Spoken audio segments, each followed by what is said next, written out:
Damn, son, where'd you find this?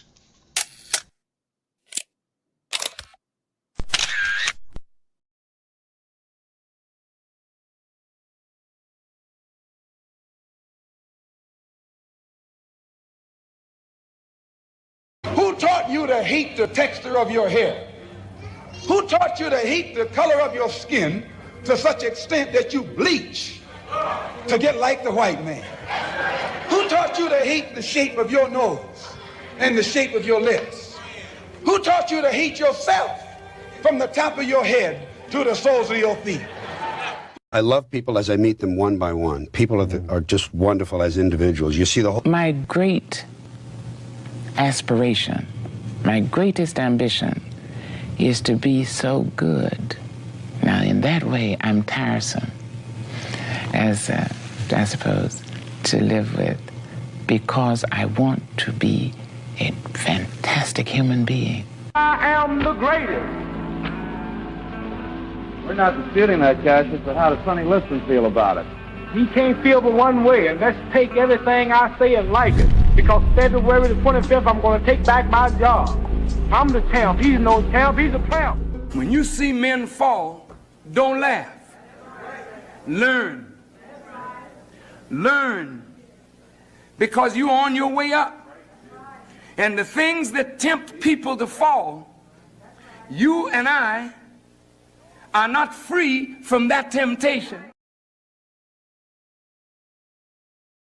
By examining his own attitude towards the possibilities of peace, towards the Soviet Union, towards the course of the Cold War. Art muscle. It was a way of making me feel that they were a part of me. You see it on the bridge. Wait, how they get it? If the government had to change the screw in the bridge, they had to shut it down. They got state troopers out there. They got lanes closed. They got their strange machines. How did they get up there? What's going on, people? What's good? What's good? What's good? Blessings, blessings, blessings. Let me get Sydney up here. I hope everything's well with y'all. Happy Hump Day. Thursday is right around the corner. We're about to embark on the weekend. Saturday, 2:30 p.m. Eastern Standard Time. The open mic is back.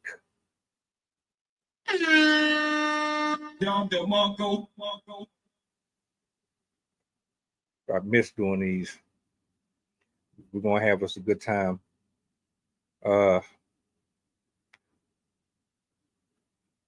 Let's go ahead and get into this one because I'm curious. I don't know too much about it. But, of course, that's why we have Miss Linguist here in the building tonight. Do me a solid. Make sure y'all like, share, subscribe, repost. Let the people know that we are live. And let's have a good conversation. What's going on?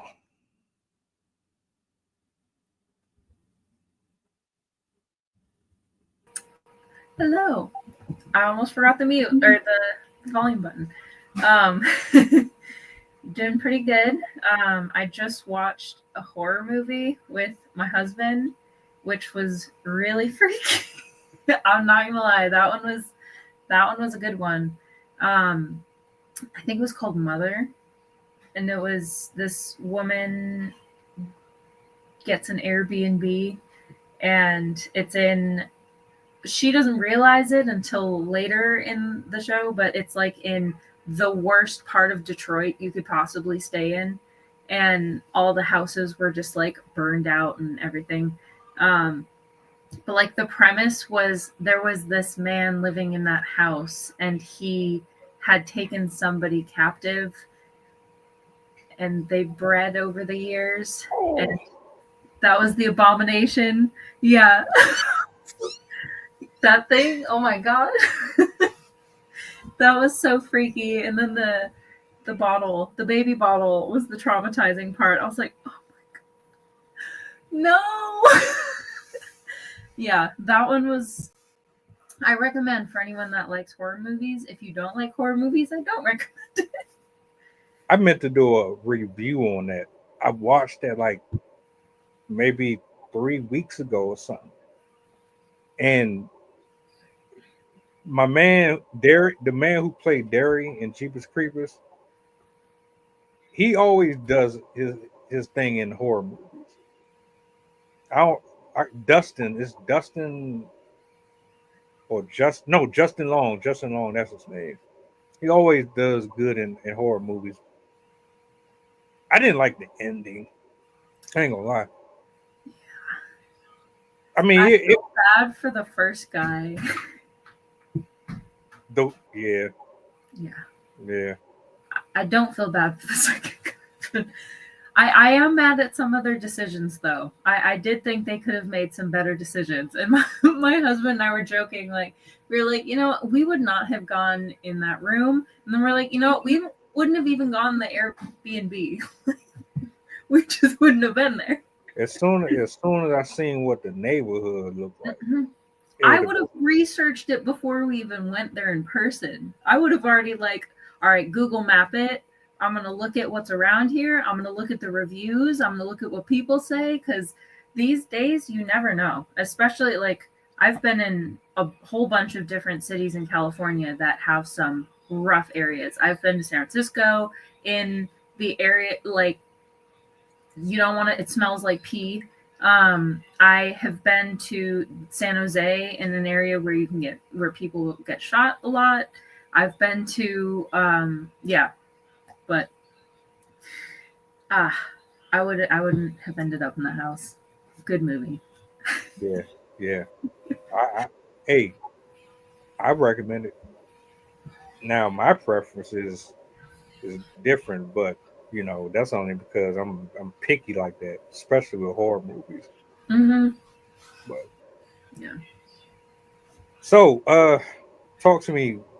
This is something that we discussed a few days ago, and I know you wanted to get into this one. So, yeah, I don't know too much about it. I know of it, mm-hmm. but I'm not very informed on it. So, I'm going to turn it over to you, and I'm going to let you do your thing. Okay. So basically, for anyone that doesn't know, I recently found out that I have epilepsy. I never detected it before. I'll kind of get into it later, my whole process and everything. But yeah, I didn't know until basically 2024. I had a seizure of the first verifiably witnessed seizure. My husband, who was my boyfriend at the time, he witnessed me having a seizure in the middle of the night. And that was the first time that somebody close to me had witnessed a seizure, because I had had 2 previous individuals witness seizures, but at the time I didn't believe them, because one was a roommate that I did not like and I did not trust her. And then another one was just some random classmate. And at the time I was freaked out. So I was like, what? No, I didn't have a seizure. What are you talking about? I fell.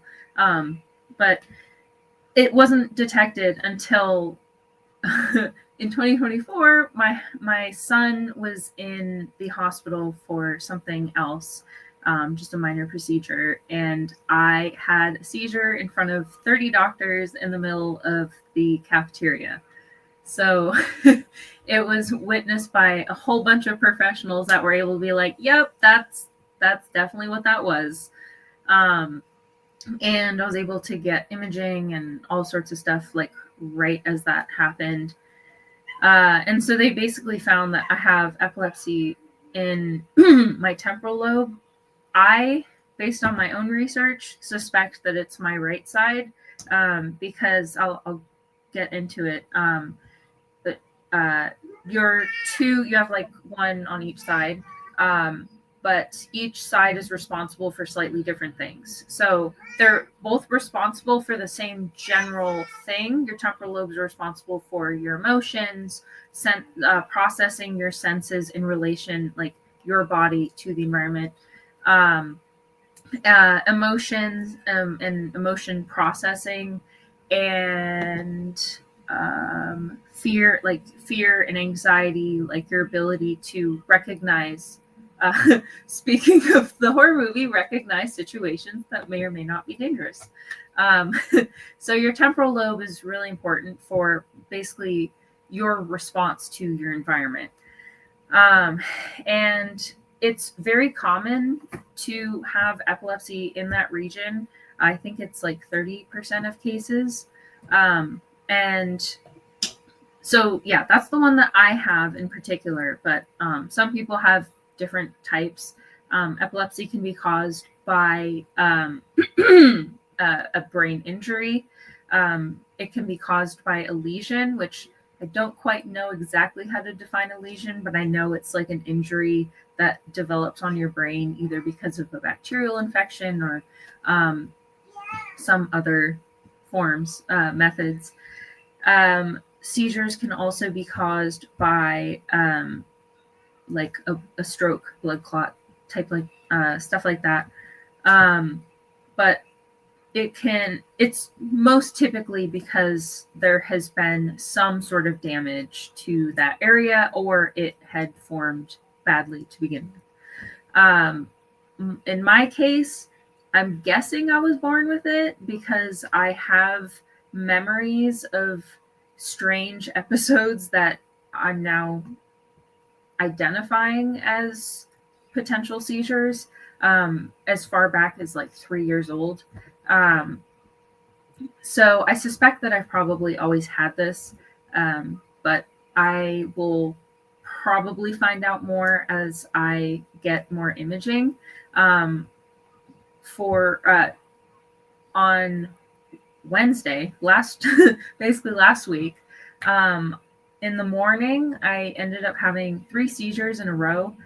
So that's why my testing is getting expedited, because they're like, oh, okay, well, you're clearly having them more and the medication isn't working well enough yet. So they're still doing research to find out like if it's caused by something structural or whatnot.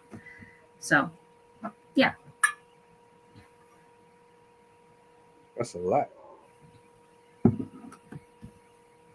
When you first got diagnosed, or you learned about it, what was your initial reaction to it? Did you take it with a grain of salt? Was it like, oh my god?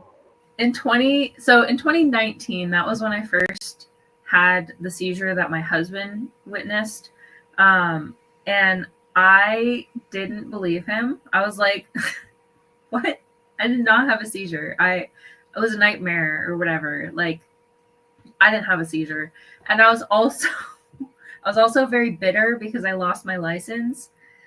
Because basically if you have a seizure, or a lapse of consciousness, something like that, they will take your license until you are seen by a psychiatrist, neurologist, cardiologist, and a general physician, and they all sign off and say like, yeah, you're healthy enough, because you're allowed 1 seizure. That's what every neurologist has told me so far, which I think is such a weird thing to say to people, but I guess that's what doctors say. Like, everyone's allowed to have 1 seizure, because once you start having more seizures, then that kind of indicates that you do have a problem. Sometimes people can have seizures if they have an infection, like a sinus infection, nasal infection.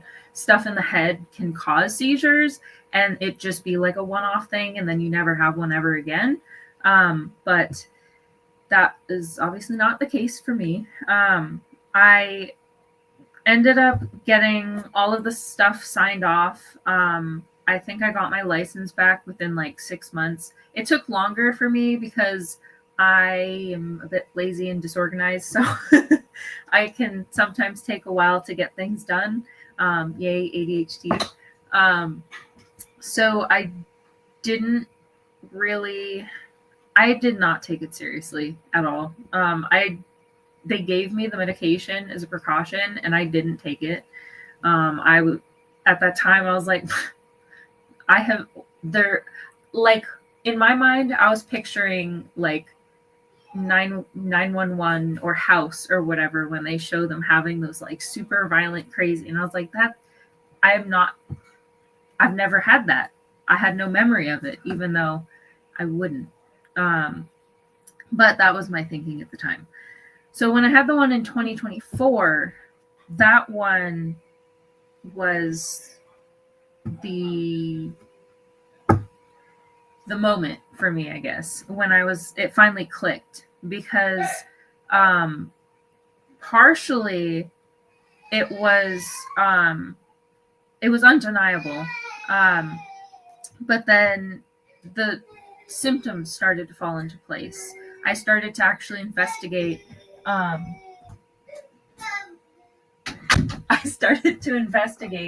What what kind of coincides with seizures, what are symptoms that overlap, and I started to notice a lot of similarities with things that I'd experienced and could not explain. Give me one moment.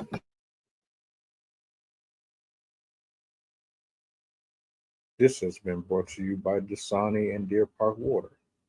Grab you a bottle, a nice refreshing glass, and enjoy the next half an hour. Brought to you by Dasani. Thank you. That's funny. Speaking of no emotional control, 2-year-olds, people. So yeah, once I had that seizure, and it was kind of like in my mind solidified, like, yeah, this is definitely a seizure. It was witnessed by 30 medical professionals on their lunch break, as well as my mother-in-law, who got a very detailed description of like at 30 seconds this happened. Because my mother-in-law, if you have remembered her from previous episodes, she is a super medical professional. Not only has she worked as a wildland firefighter, the ones that like go into the middle of the mountain that's on fire and goes and puts it out with her team. And I think she even did like airdropped in sometimes. She also has worked in the military in trauma situations. Her husband was an open heart trauma surgeon, like on the battlefield. If somebody, he saw all that type of stuff. And so they both were, so she's very good at what she does. And like, she counted through the whole thing and kept track of everything that happened with me. So they had a very good record of the seizure and were able to figure out a lot in that instance, and that having all that allowed me to accept it. As you've probably, for those of you that have watched this regularly, you know that I am very into my science. I'm very research savvy. So having all of this data was very important to me.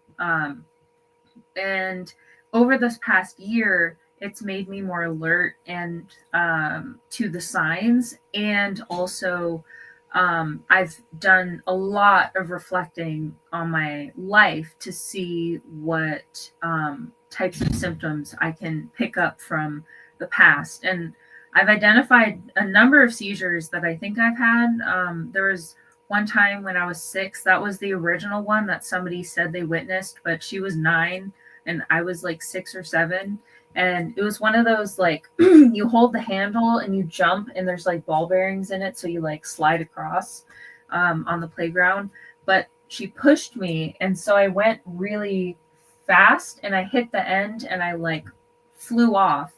And I ended up hitting my hip. I had like a giant bruise on my side.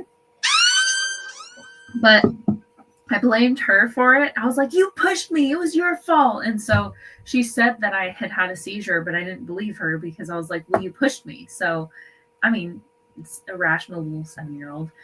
So I basically told my mom, like, that's what happened. I just fell.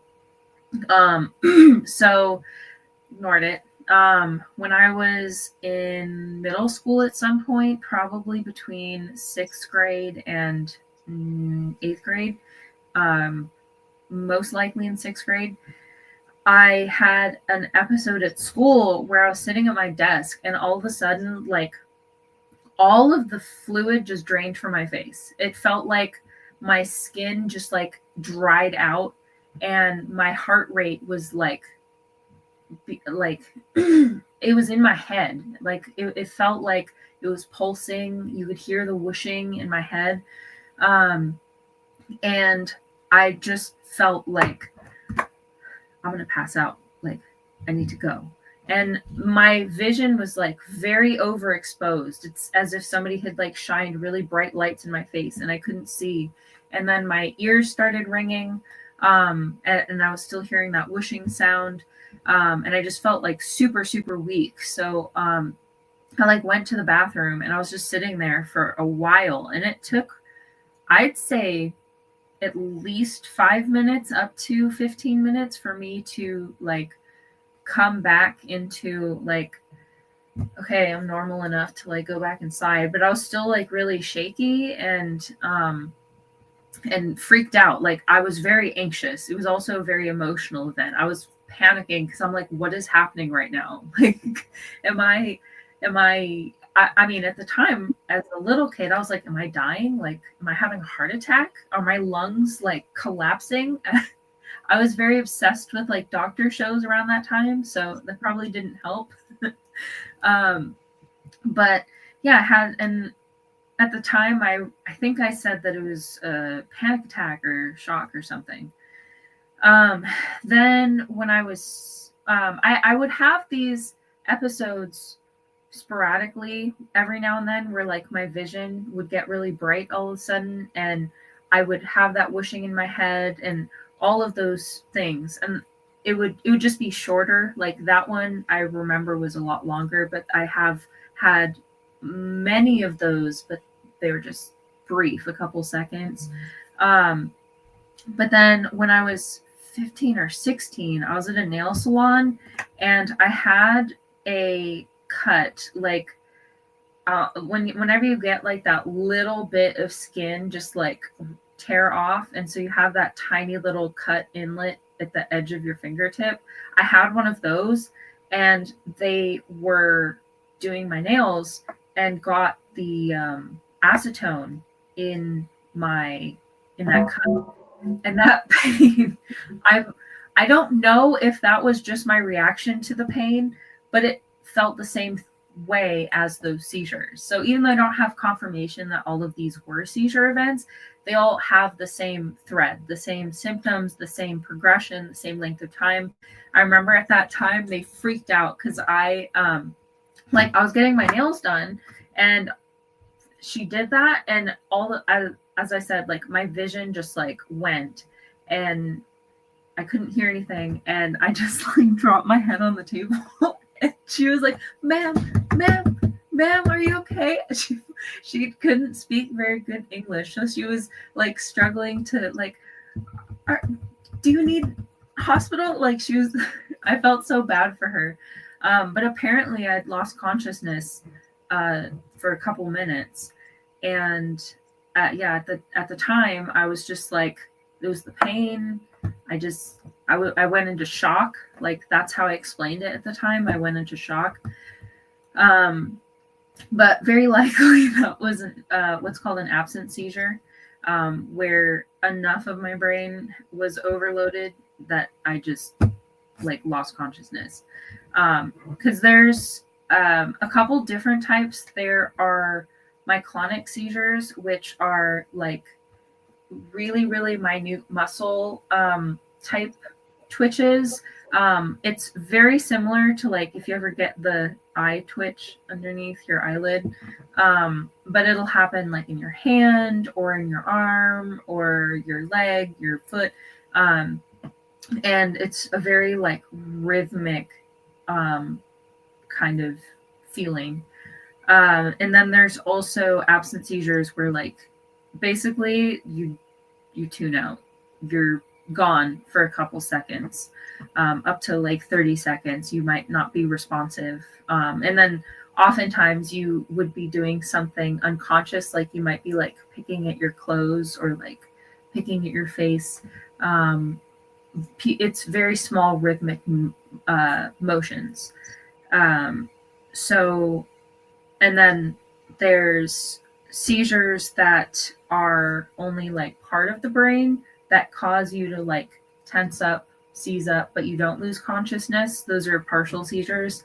And then what used to be called grand mal seizures, that's what pretty much everyone associates seizures with. That's when your whole brain is involved in the seizure and you're like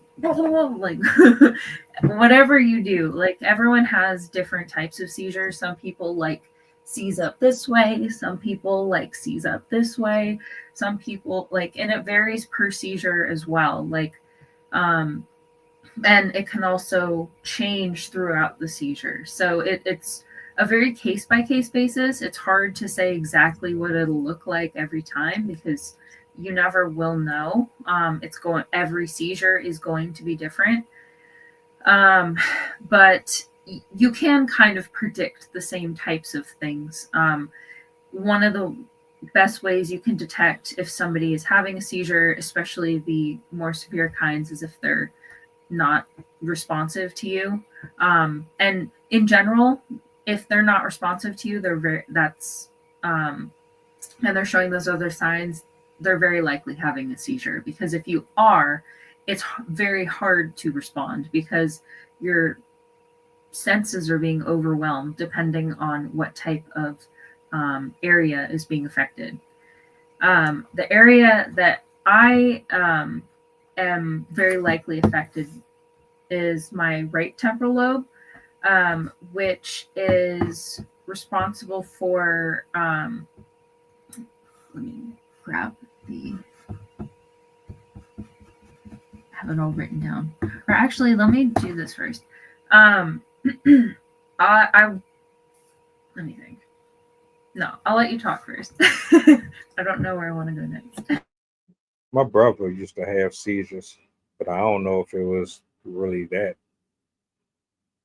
I think probably around 11 or 12. I remember one day walking through the kitchen. When I came back, he was just on the couch. He just kind of was just shaking and trembling. Had no idea what was going on. Took him to the hospital. They said it was a seizure, but I don't know. I might have to ask him about that. Like, he's 36 now, and I haven't seen him in that space since then. So it might not necessarily be that. But it's good to know. You know what I'm saying? I haven't even been down that road before. We have a history of like cancer and drinking and smoking, stuff like that. I think, and I don't want to put this in the universe, but diabetes is one of the biggest issues, especially in the Black community. But as far as this goes, I'm not really familiar with it. I haven't really experienced too many situations with these. Did it change you for the better or for the worse? What was, I mean, because you said there was some emotional and some different things that happened simultaneously. Mm-hmm. Does it change your outlook on your health and how you eat and how you just live your everyday life? Yeah, it changes it in two ways, I'd say, actually. One, my own voluntary changes. Since this last Wednesday was fairly severe. I don't remember how much I explained last time, but I basically had 3 of them back to back, which is called status ellipticus, I think, which is not good. It's basically like when the seizure is sustaining itself and isn't going away. And I don't have any memories from between Monday and my earliest memory is late on Thursday.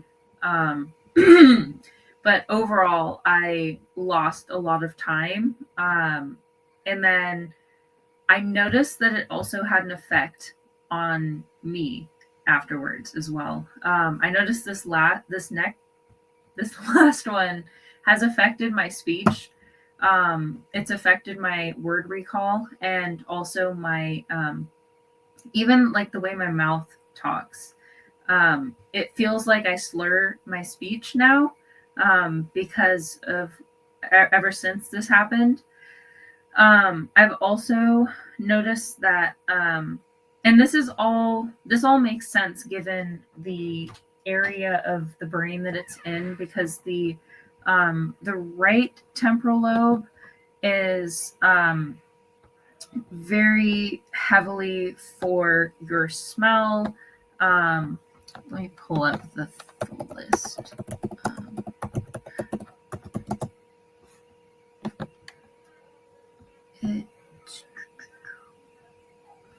Where are you?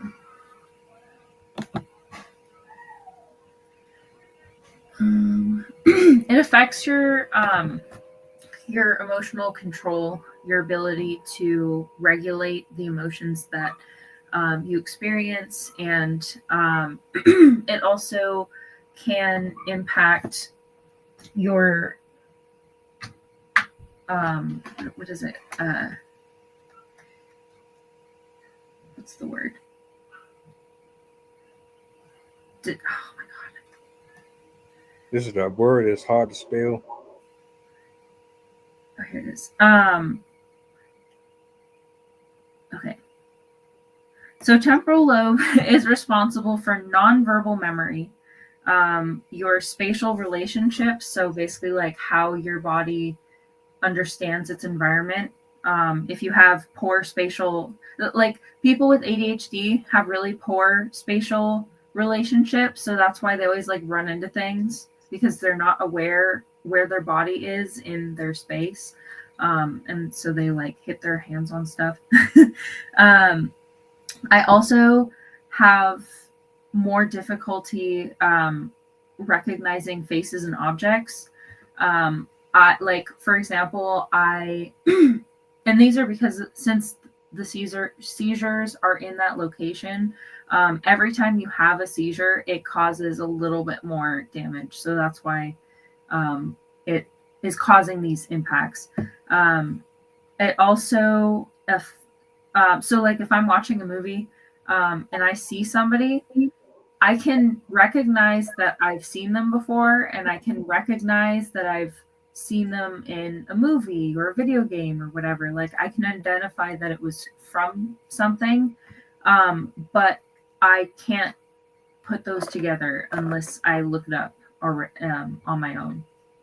I also have impacts to my emotional processing, particularly anxiety, and that's why I don't handle stress very well, I think.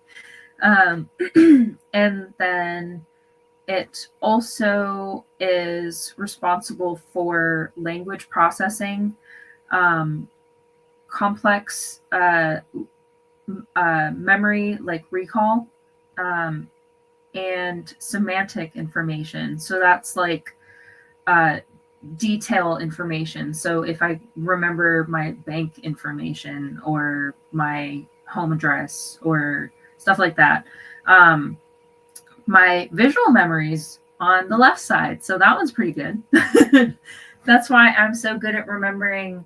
I'm if I read science, I can remember that.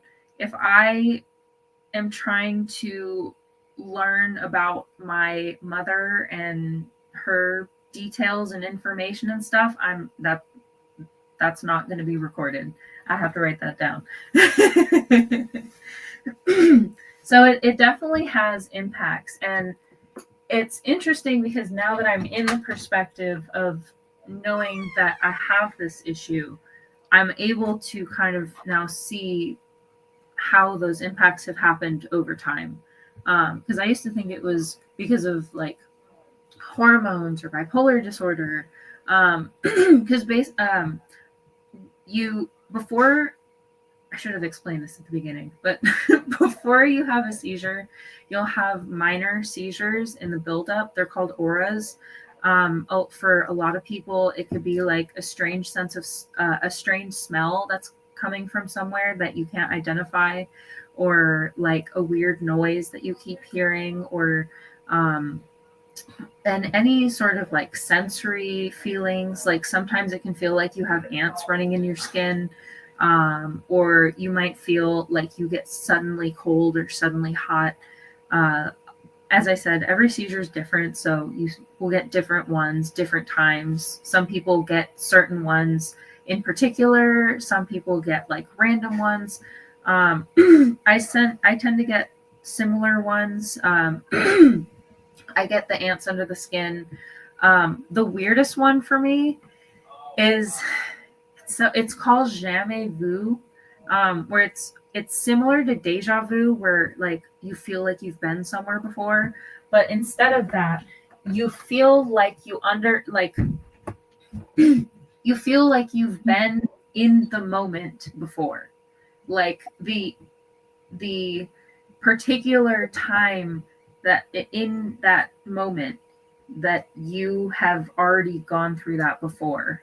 And then another part of that for me is it also feels like I'm in the moment, but I'm witnessing it, and I can't identify if it's a memory, something I witnessed before, like on TV or something, or if it's made up in my head. And I'll have this like 5 to 30 second time period where I'm like trying to figure out what is happening. It's so hard to explain it because it's all feeling. It's all just like a sense of anxiety and a sense of uncertainty and a sense of like your mind is blank. There's nothing, or at least for me, my mind is empty and there's nothing. It's like the best metaphor I can think of is like, imagine if someone tells you like, hey, can you get this paper for me? And you open the door and it's just like a warehouse of filing cabinets. And they're like, it's in there somewhere, go find it. Like that's how it feels in the moment where I'm trying to like just think anything, but there's nothing there. It's just white. And I'm looking around my brain like there's nothing to recall here.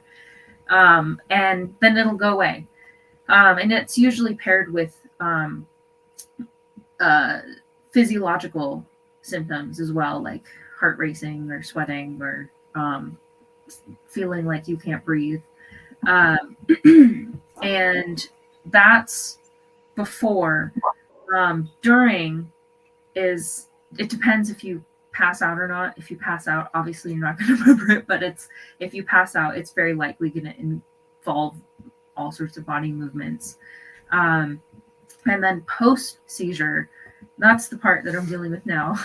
And I've connected it to my behavioral problems in the past, because post seizures, you tend to be more agitated, you can get depressed, you can get basically any of the symptoms that are associated with the very common mental health stuff that I've dealt with in my life, the anxiety, the depression, I've gone through periods of wanting to self-harm, and I've also dealt with symptoms over my life. Like I'd wake up to bruising. I'd wake up to my hair like matted into oblivion. I've it doesn't help that my hair's thin, but like thin fibers. But I would wake up sometimes with all my blankets and pillows just thrown on the floor. I would have like really weird experiences in the middle of the night where I'd feel like I was seeing somebody out of the window or hearing people talking or stuff like that. Physically, I get a lot of like micro symptoms. Like sometimes my eyes will all of a sudden just go like, but like really fast, they'll like twitch back and forth.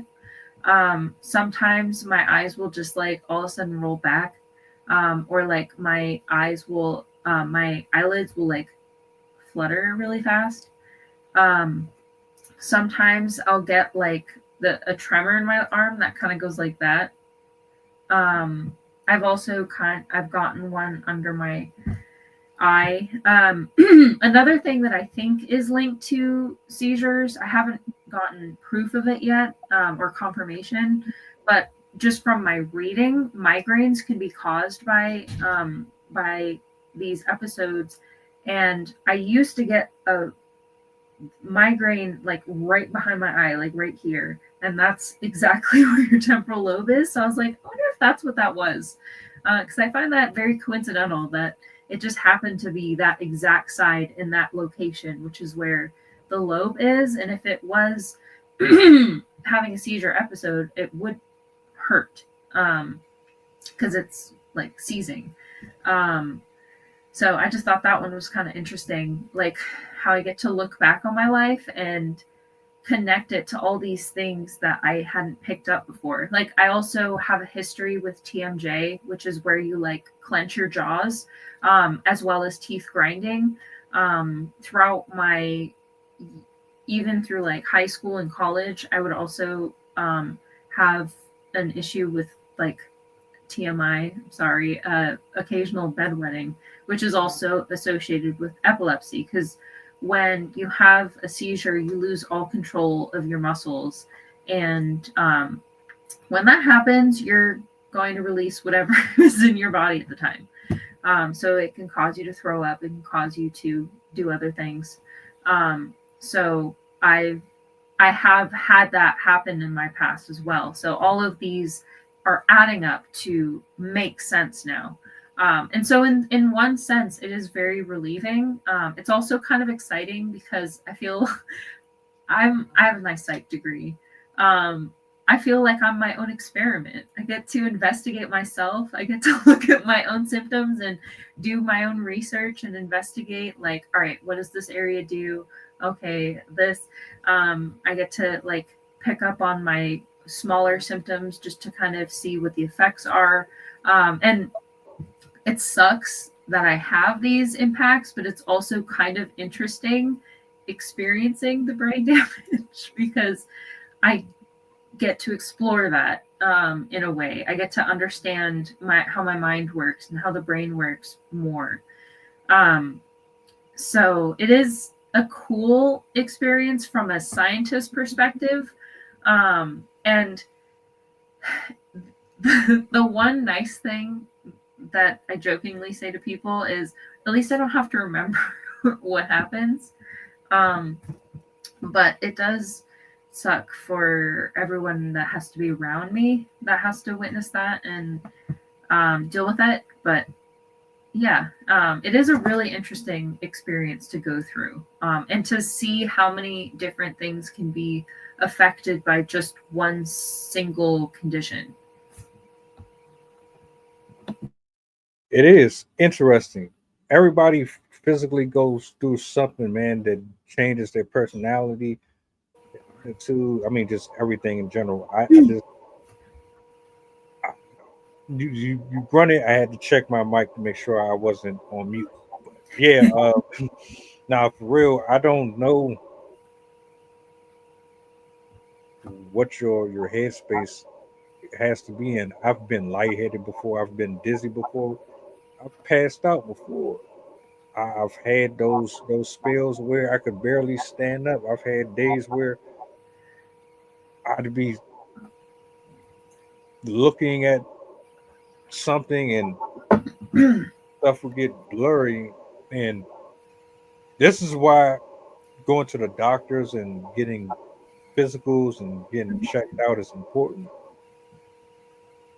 And just keeping track of your health. Like even something as simple as tracking your blood pressure, tracking your heart rate throughout the days, that can tell doctors a lot. That's why they always ask for it whenever you go to doctor's appointments. So stuff like that are good to keep track of, because you can detect different conditions from your heart rate, your blood pressure, your breathing rate, stuff like that. And everything affects everything.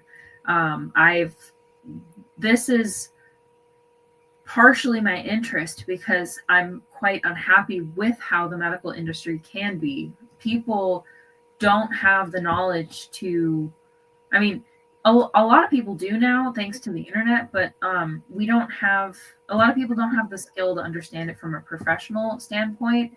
And I've always wished that we could have doctors that are like House, where they are on teams trying to figure out, like, get to the bottom of, like, all right, what does this person need the most? Like, what is the treatment they need the most? What are they suffering from? What's their condition? How can we help them the best? But we don't. We have a healthcare system that's just like, oh, you have a problem? Here's a pill. Oh, you have a problem? Go see that doctor. Oh, okay. Well, we can't help you here. What? So it's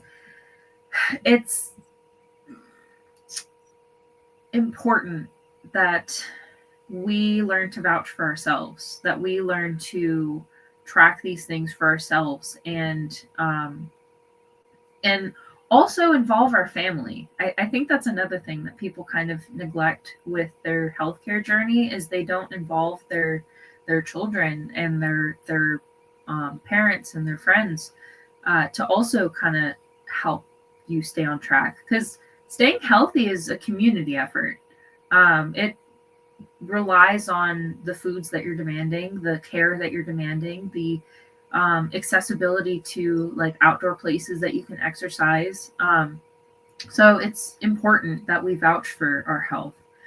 So that's why I always love doing research like this, because not only is it mentally stimulating, it's fun. I feel like I'm studying and learning something new. But it also allows me to understand myself and how I can best help myself. For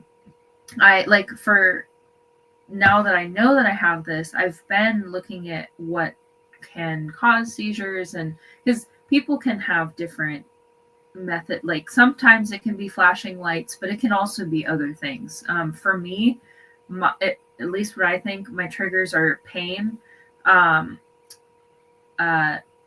smells, and it's weird, but like certain memories from certain time periods. And I think I probably have other ones like sleep deficit and stuff like that. But yeah, it's important to understand exactly what is happening, especially because the symptoms are so specific that I'm able to kind of understand, like, all right, this is where it is. This is what's being affected right now. So when I'm having the symptoms, I can kind of understand what my condition is, even as it's happening. As I said, like, different areas of your brain do different things. So you can actually kind of tell where the seizure is happening in your head based on the symptoms that you're showing, because it's showing where the bad electricity is, and where it's like triggering. One of the interesting aspects that I found, and before all of this was all new to me. I had not researched anything about epilepsy. I was not interested in conditions like that. I was more interested in psychological conditions like depression, bipolar disorder, anxiety disorders, PTSD, stuff like that. So when I started doing this research, some of it was actually very shocking because I was like, oh, wow, this makes so much, like, my life makes sense. And one of my favorite things that I found was what damage does to that area of your brain. Because it's been happening in the same spot. So as I said, it will continue to cause that type of issue. One of the things that it causes is persistent talking. The consistent urge to talk. And another one is hypographia, which is the persistent urge to write. So I was like, yeah, okay, that makes a lot of sense. I've definitely had a lot of seizures there based on my desire to write and talk. As you should. I mean, it's an experience, and the fact that there's so many people who go through this and you really don't know about it, it just goes to show how little. Well, I ain't even gonna say that. If I was to type this on Google right now, I'm pretty sure I'd see a bunch of stories pop up on it. That's not really how my timeline is curated, though. So I don't typically see discussions about it. But every so often, you might come across it. Like, as soon as this stream is done and we get back on the web, I guarantee you it's going to pop up. That's how it works. Algorithm. Yeah, that's how I know they watching. As soon as you speak on it, it's right there in your face. But I don't mind that. Just don't show me nothing that's, yeah. I don't want to see no promotions for OnlyFans and all that. I'm tired of those. I'm tired of those posts. I'm so tired of seeing that. At least I don't get the bots no more, though. Like, I used to get those all the time. I always get the, like, fishy warehouse sale store, like, we're doing a clearance of all this jewelry, and I look and I'm like, I bet you all of this stuff has lead in it. Clearance sale, clearance sale, clearance sale, 20% off. Come right now before it's too late. Well, they usually do, like, it used to be $150, but now it's going to be $20. And I'm like, BS. This is worth $20. Maybe. For real.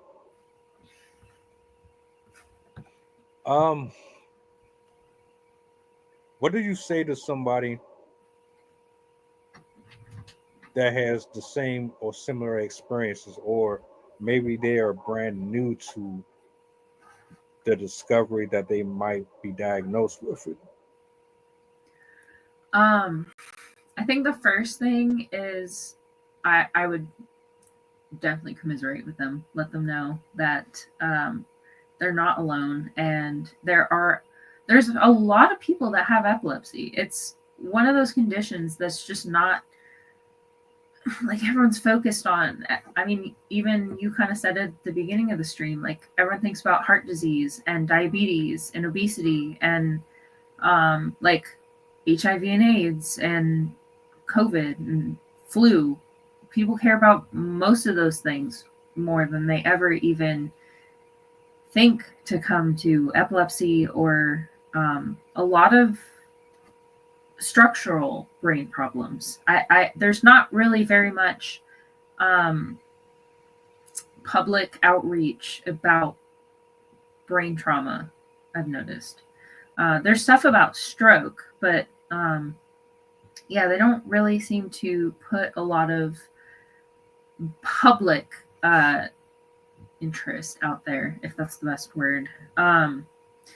So I think I'd let them know that they're not alone, that there are resources out there. There are communities. I found one on Reddit that was active as it was like 12 hours ago was the last time somebody had made a post. So there are these communities that are available. And so I'd suggest finding that.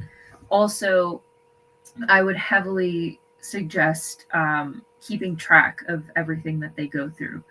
Anything at all that seems off, I would suggest keeping track of, because one of the things people tend to underestimate are the really tiny signs. We usually wait until we have those big signs like, oh, I can't breathe. Oh, my heart hurts. And we don't pay attention to, why do I feel jittery? Or why does it feel like my muscles are vibrating? Or why does it feel like my chest is heavy? So I would recommend that they keep track of all these times they feel off, so that way they can see if there's a pattern in it. And then also I would suggest they make lifestyle changes, especially if they are in a highly chaotic, hectic type of career lifestyle. If they are doing drugs or drinking coffee or using medications they may or may not, or should not be taking, they should talk to their doctor about that, because certain medications, both over the counter and not over the counter, could possibly have an impact on the seizures. And it's important for you to also identify what is causing the seizures, and where, like, what area it's in and how you can reduce it, and to vouch for themselves. My first experience with a neurologist was extremely negative. I am not somebody that usually writes reviews, but I made sure to write a very lengthy review detailing all the ways that I felt wronged by her. She dismissed me. She was extremely rude. There was one point where she kept thinking that Carol was my sister and was not paying attention to any of her details of her witnessing the seizure. And yeah, if you have a doctor that dismisses you, that tells you your symptoms aren't what they are, that are, I mean, she was pretty like, I know what I'm talking about. Get a different doctor. You do not have to put up with that. And that's in any case. If you have a doctor or dentist or whatever that is not nice to you, does not listen to you, does not take you seriously, get a different doctor. It is not worth it to try and deal with that, especially with how stressful the world already is. So yeah, don't stand for mistreatment. I've experienced that from both ends of the spectrum. I've seen my father mistreated when he was in the hospital. He had a stroke when I was 12, and they had him on a bed that was too short, and so his feet were hanging off the end of the bed and they weren't even covered by the blanket. So yeah, doctors can be just as terrible as the rest of us, and again, don't stand for that. Get a different one. Noted. Awesome episode. I learned something new. I need to make me an appointment, not for that particularly, but just in general, because it's been overdue. But I hope that I've been doing that all day, mixing my words up. I hope that whoever's watching, if you've ever experienced this or you know someone who's experiencing this, I hope it helps. Absolutely. And one of the signs that, in any case, for your brain health, that I would suggest looking out for is aphasia, because that's often a very early sign that something is going wrong in your brain, whether it is a stroke, epilepsy, brain damage caused by inflammation, whatnot. There could be so many different reasons. But if you start having difficulty understanding words, whether it's words being spoken to you, words that you're reading, or are having issues with like your listening attention, where like you have to be focused on the person to actually hear anything. Those are signs that something is going wrong. If you start having difficulty controlling your body, like if you're slurring your speech, if you're stumbling, if you're falling, if you're, for example, this is another sign that has been picking up in or I guess, I don't know if I just don't remember it, but one of the big signs to me, I thought I was getting Parkinson's for a while, because I'll pick something up, but then my hand will just do this when I'm holding it. It'll just, and that was one of the signs that really was like, oh, okay, this is starting to make sense. So yeah, if you have issues controlling your body and your body is not doing what you want it to do, that's another sign. And then lastly, if your emotional state changes, if you become more aggressive than usual, unfortunately, that's one of the things that I'm dealing with post seizure. It's making me more like agitated about things. So things that like I drop the towel on the floor instead of being like, oh, let me just pick it up. I'm like, ah! So if you have changes to your emotional state, you're more angry, you're more withdrawn, you don't want to go out, you don't want to talk to people, or you're like so talkative that like you don't even breathe, you don't even give the person a chance to respond. These can also be signs that something is going wrong. So yeah, it's important to pay attention, especially when you have things that are related to how you think, and how you live. And yeah, for anyone that experiences any of these things, I would suggest going in. I wouldn't, like a lot of people, Alzheimer's, Parkinson's, dementia, I've heard it time and time, even cancer. Oh, I brushed off the symptoms. Like I didn't think anything of it. It was, oh, I just blamed it on this. I did the same thing. And it's important. If you see something, say something. And I hope that gives you guys some pretty clear insight. I do. That's what we do up here. And I'm glad you're good. And my thoughts and prayers go out to anybody who deals with this and you deal with it in silence. Hopefully you have a outsource that you can, speak with these type of things.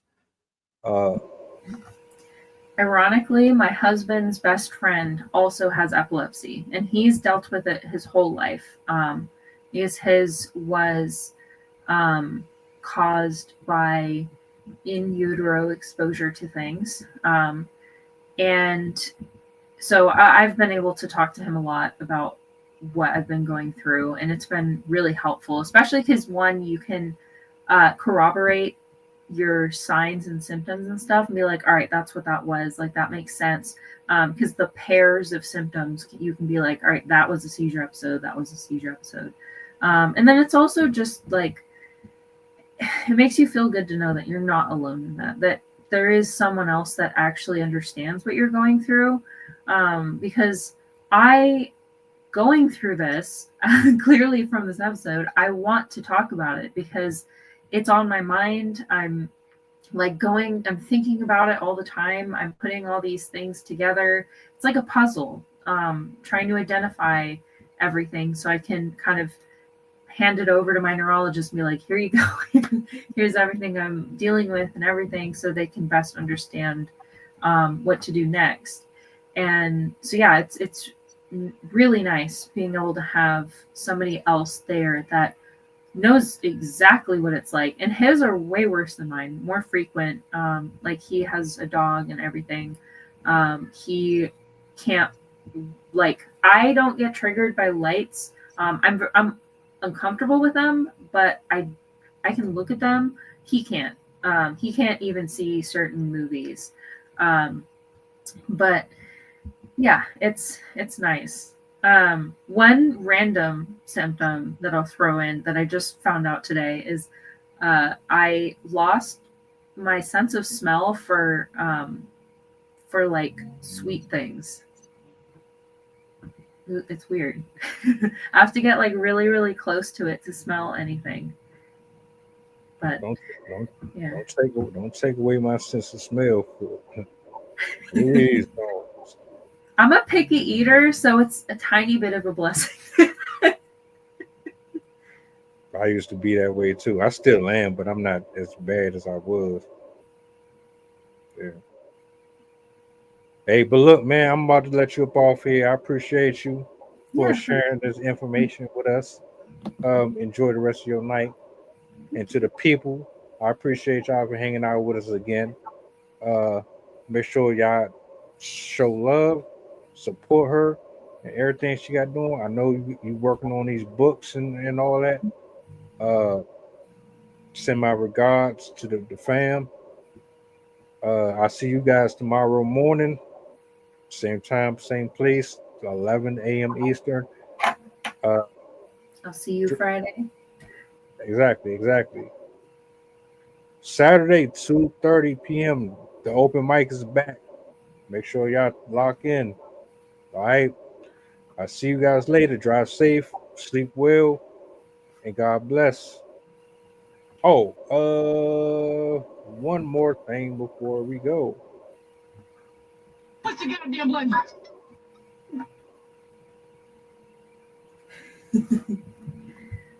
By examining his own attitude towards the possibilities of peace, towards the Soviet Union, towards the course of the Cold War.